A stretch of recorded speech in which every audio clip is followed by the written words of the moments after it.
guys, thanks for stopping by my channel today. I have a random Sephora haul for you today. Just a bunch of things that I've been looking at kind of as time went on and wasn't sure whether I wanted or not, and just kind of decided to buy all at one time because, you know, my bank account really appreciates that. But let me just say before I get started with the things that I purchased at Sephora, I was having the hardest time getting set up for this video today because first of all, I've had like major flyaways. Like the cold weather and the snow is just will not keep my hair down. I've been up so many times. I've used hairspray, I've used, you know, setting creams and hand lotions and kind of everything to keep my hair down. So let me tell you a couple of multi-use beauty products I have at my table. I've used the Maybelline Master Fix Facial Setting Spray, Makeup Setting Spray, and I've sprayed down my flyaways. And then as I was getting ready, my last look in the mirror, I noticed I was snacking on almonds earlier, and I had brown almond shells in my teeth. I'm like, ew, that's gross. But I was already in focus. Everything was set up. So I took my e.l.f. $1 brand new clean concealer brush and used that to remove a piece of almond shell from in between my teeth. This is my life. Can I tell you that there was one time when I walked around with a piece of broccoli in between the front of my teeth and not one person let me know throughout the day that I had broccoli in my teeth? Does that ever happen to you? I feel like it only ever happens to me. Okay, enough BS. Let's get into my Sephora haul. So the reason I was interested in shopping was I saw a couple new things, and then it kind of reminded me that there were some other things that I was kind of holding on to or holding off on and not wanting to buy. And so this is kind of a combination of both of those kinds of products. So stuff that's new, although honestly this will go in no particular order, but a new thing at Sephora actually is this fancy brush, and this is what started the entire thing. This is the Sephora Pro line. Their Pro line is actually a very fabulous line of brushes. They're actually all handmade and synthetic, and so you don't wind up getting like brush hairs that wind up like getting stuck to your face when you're trying to apply different areas of makeup on your face. What they came out with is what they're calling officially, this is the Pro Core Diffuser. So they've got the flat top one. They've also got a smaller kind of angled one. I decided to go for the flat top one just because I kind of prefer that kind of brush better, and it's a little bit bigger. What's really cool about this brush though is that it actually has a very dense inner core surrounded by almost like what you would find on a duo fiber brush, you know, those really soft, almost fragile bristles around a much denser center core. Denser center core. Oh, I don't think I can say that many more times. So what's really cool about this as a makeup brush, I've only used it a couple times, is that you can apply your foundation and spread the product adequately, but the outer edges, because they're kind of that dual fiber, really soft, like I said, almost fragile bristle, it just kind of winds up airbrushing the effect. So you can apply, and then you have this like kind of final layer of airbrushing. I can't explain it, but all I know is the couple of times that I've used this to apply my foundation, I guess I had normally been using a very heavy pressure when I was applying my foundation, and I feel like that was kind of stuffing the makeup into my pores. I'm totally into right now, by the way, cleaning out my pores and making sure that my pores are nice and clean and clear to eliminate any texture or anything going on the surface of my skin. And so I find that this brush is much friendlier in pressure because it is softer than what I had been using, but also the kind of dual action of the brush hairs are just really fascinating to me. Now, I don't know if it's a lot of hoopla. The brush was in the 30s. I think this was $36. But I gotta tell you, it felt like it was doing something. And at the end of the day, that's kind of really all that matters, right? Something else that I picked up that was new, a new release, is by NARS. This is their Hot Sand Illuminator Highlighter. So this had previously only been released, I believe it was as a duo compact with a bronzer, and it was very small within that compact, and I was not a fan of buying it that way, but I really liked the highlighter. The highlighter itself is actually really pretty. It seems, you know, in the pan it seems kind of actually sandy. That's probably why they call it hot sand. The highlighter itself though is it's a little bit cool. It's a little bit icy, but with like a warm undertone. So I compared it like to Champagne Pop, and Champagne Pop is definitely warmer and peachier. So this is kind of like neutral with a little bit of a cool shimmer to it. The reason I like this in particular is because I typically do go for warmer highlighters, and I was interested in using one that was a little bit cooler, but a lot of times they just go way cool and then they're too cool for me. And so the fact that it was sold individually, which I was so grateful for and happy that they finally did that, but also, like I said, that unique combination of kind of neutral with a little bit of kind of iciness to it was something that I don't actually have a lot in my collection of, and so I was definitely happy to get that. I picked up, let's talk about this. I picked up by NARS, the Complete Soft Matte Complete Concealer. I did a whole review on this. Definitely check it out. Originally, I will link it here. Originally, I hated this concealer, and now I use this concealer everywhere. I use it under my eyes, priming my eyelids, covering up blemishes or dark spots. It is like a miracle concealer, but definitely check out that video where I reviewed it, where you can get a ton more details about it rather than go on and on about it right here. I picked up a shadow by Urban Decay, and this was kind of weird because, I don't know, somewhere between here and there, I had it stuck in my head that I wanted a pink shimmery shadow. And I had a couple of pink shimmery shadows in various palettes, but I wanted one on its own. I definitely favor individual shadows, and I was desperately trying to find the one by Anastasia, the pink champagne one. That one you cannot find right now. I am on every email notification list right now for them to let me know when that shadow becomes available. And so I started exploring and expanding, and I finally came across by Urban Decay one of their shadow singles. This one is called Scratch. I don't know why it's called Scratch, but it's called Scratch. I am wearing that on my eyelids today. And it really is, it's just that. It is a pink shimmery shadow.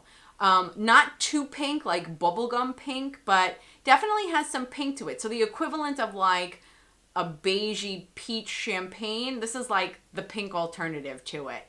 Urban Decay makes really great shadows. I've never actually purchased an individual shadow of theirs before because I always buy all of their palettes, but they have an amazing collection of individual shadows as well. They are very creamy, very highly and heavily pigmented, and I'm really pleased both with the color and with the consistency of the shadow. It's very, very creamy. It's almost like a wet, not quite, but it's almost like kind of a wet shadow, and so it's definitely very amplified. And I don't know why. I've got olive skin, but for some reason I feel like the pink is a nice contrast with that, and I think it looks really nice with my green eyes as well. So definitely a pretty cool and unique sort of shadow. Along with eyeshadows in general, another kind of shadow palette that I got, this was actually given to me, I did not purchase this. This is the Tartist Pro to Go by Tarte.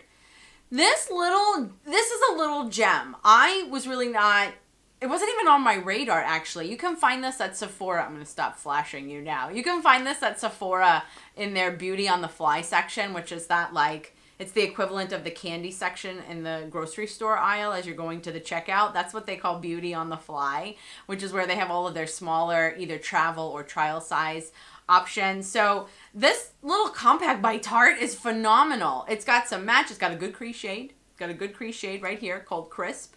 It's got a really nice lavender, like purple shimmer, champagne shimmer. It's got a dark outer corner color or under your eye liner color. I am wearing the entire palette on my eye, actually, with that Urban Decay Scratch pink shadow.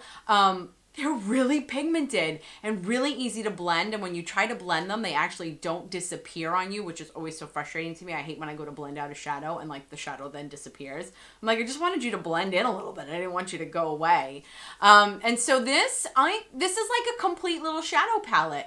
The only complaint I have is that there is a lot of powder pickup. But if you know that going in, you know then how to work with the shadows. I appreciate a shadow that doesn't get so dusty, but when it compares to how pigmented and how blendable and how smooth these shadows apply, I'm going to let it slide, and I think that it's okay.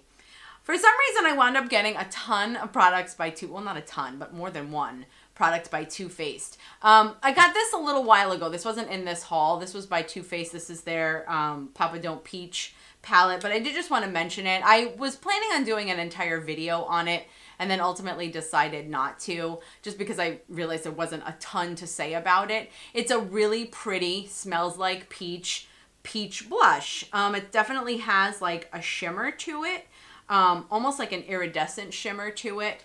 And I think that makes it pretty and unique, and it isn't a peachy pink. It's definitely a peach. I compared it to Milani's Luminoso. Milani's Luminoso is definitely brighter, and more cool tone. This is, the Papa Don't Peach is a little bit warmer and a little bit more intense, whereas Luminoso also is just kind of a shimmer, and Papa Don't Peach is kind of like an iridescent shimmer. I definitely love this though. It's kind of a unique blush for me.